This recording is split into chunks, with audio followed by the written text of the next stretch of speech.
Yes sir, बिल्कुल सही कहा आपने। इलेक्शन एक बहुत इंपॉर्टेंट टॉपिक है कॉम्पिटिटिव एग्जाम से, और जैसा पता भी लग रहा है 2024 में अपने फिर इलेक्शंस हैं, एक गर्मा गर्मी चल रही है जी। तो ये इलेक्शन का प्रोसेस कैसे होता है, कौन करता है, या गवर्नमेंट इसके लिए उत्तरदायी है, या अपना कोई सिस्टम है जैसे कि इलेक्शन कमीशन मैंने सुना है, तो इसके बारे में कुछ बताएं। देखिए, इंडिया में इलेक्शंस करवाने का जो अथॉरिटी है वो केवल इलेक्शन कमीशन ऑफ इंडिया के पास है। ये इलेक्शन कमीशन ऑफ इंडिया की ही रिस्पॉन्सिबिलिटी है कि वो इंडिया में फ्री और फेयर इलेक्शंस कराए विदाउट एनी बाउंडेशन, विदाउट एनी इंटरफियरेंस। पॉलिटिकल हो सकती है, नॉन पॉलिटिकल हो सकती है। तो फ्री एंड फेयर और इंडिपेंडेंट इलेक्शंस कराने का सारा रिस्पॉन्सिबिलिटी जो है वो कॉन्स्टिट्यूशन के हिसाब से इलेक्शन कमीशन ऑफ इंडिया के पास है। ये election commission of India article 324 of the Indian constitution के हिसाब से बना हुआ है, और इसके सारे रोल्स और पॉलिसीज, पावर्स, रिस्पॉन्सिबिलिटीज वो सब इसी के अंदर डिफाइंड है। इलेक्शन कमीशन कब बना है, ये क्वेश्चन भी देखा। देखिए, इलेक्शन कमीशन का फॉर्मेशन हुआ था 1950 में। ये 1950 में जैसे ही हमारा देश रिपब्लिक बना, इलेक्शन कमीशन भी उसी वक्त फॉर्म किया गया था। इसके कितने मेंबर्स होते हैं, ऐसा क्वेश्चन भी देखा गया। देखिए, इसके पहले 1950 से लेकर 1989 तक ये एक सिंगल मेंबर बॉडी थी, यानी एक चीफ इलेक्शन कमिश्नर ही हुआ करते थे जो सारे डिसीजंस लेते थे। पर 1989 में आके सरकार ने इसको मल्टी मेंबर इलेक्शन कमीशन बना दिया है। अब एज ऑफ नाउ 1989 से लेके आज तक इसमें एक चीफ इलेक्शन कमिश्नर और 2 इलेक्शन कमिश्नर्स होते हैं। ये दोनों के दोनों इलेक्शन कमिश्नर्स का भी जो वेटेज है वो चीफ इलेक्शन कमिश्नर के बराबर ही है, बस वो नाम के लिए इलेक्शन कमिश्नर है, वो चीफ इलेक्शन कमिश्नर है।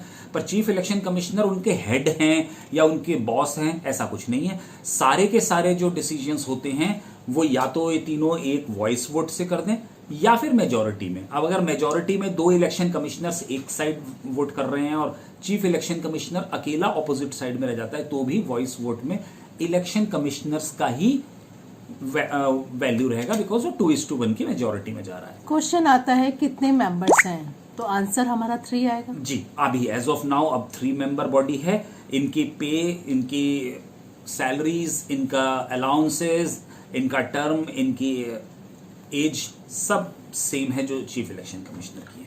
इलेक्शंस जैसे पता लगता है कि स्टेट का अलग है, सेंटर का अलग है, पंचायत का अलग है जी। तो पंचायत के इलेक्शंस भी क्या हमारा ये इलेक्शन कमीशन ही कराता है?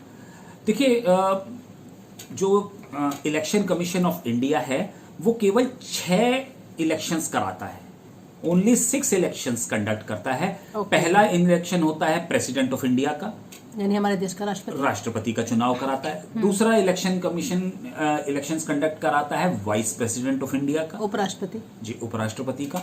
तीसरा इलेक्शन होता है संसद का, जिसमें संसद के दोनों सदन आते हैं, एक लोकसभा का तीसरा और राज्यसभा का चौथा। इसके बाद विधानसभाओं के नंबर आता है, 5वें में विधानसभा और 6th में विधान परिषद। जैसे हमारे यहाँ स्टेट में सेंटर के अंदर पार्लियामेंट बाई कैमरल है, कई स्टेट्स में भी लेजिस्लेचर बाई कैमरल है, वहां विधानसभा के साथ विधान परिषद भी है।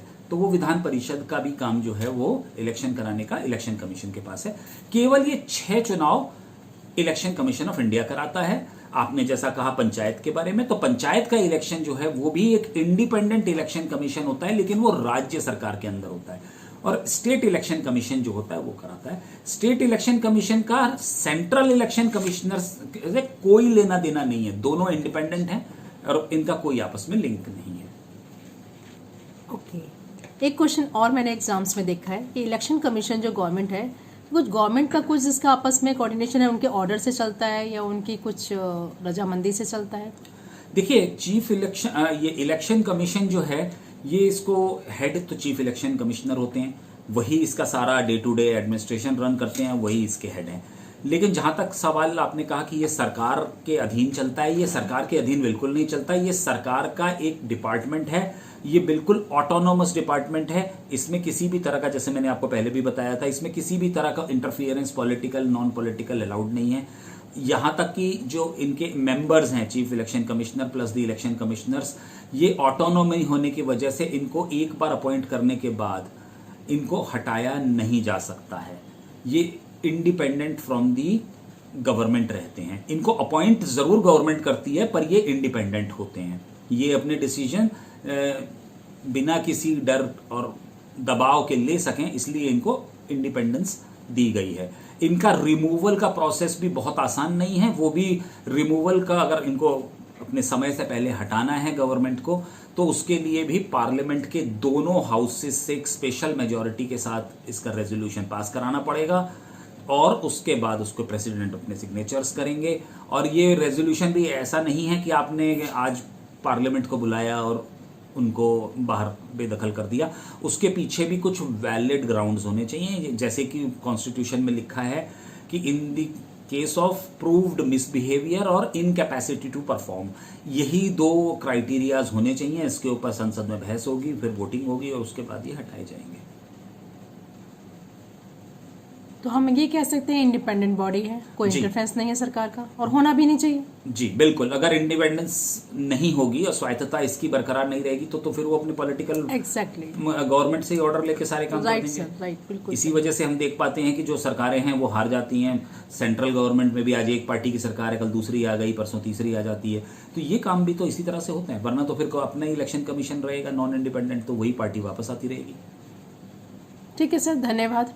बहुत अच्छी आपने इन्फॉर्मेशन शेयर करी हमारे साथ। उम्मीद करती हूँ आगे फिर हम ऐसी इन्फॉर्मेशन के साथ, इम्पोर्टेंट टॉपिक्स के साथ आपसे मिलते रहेंगे। Thank you.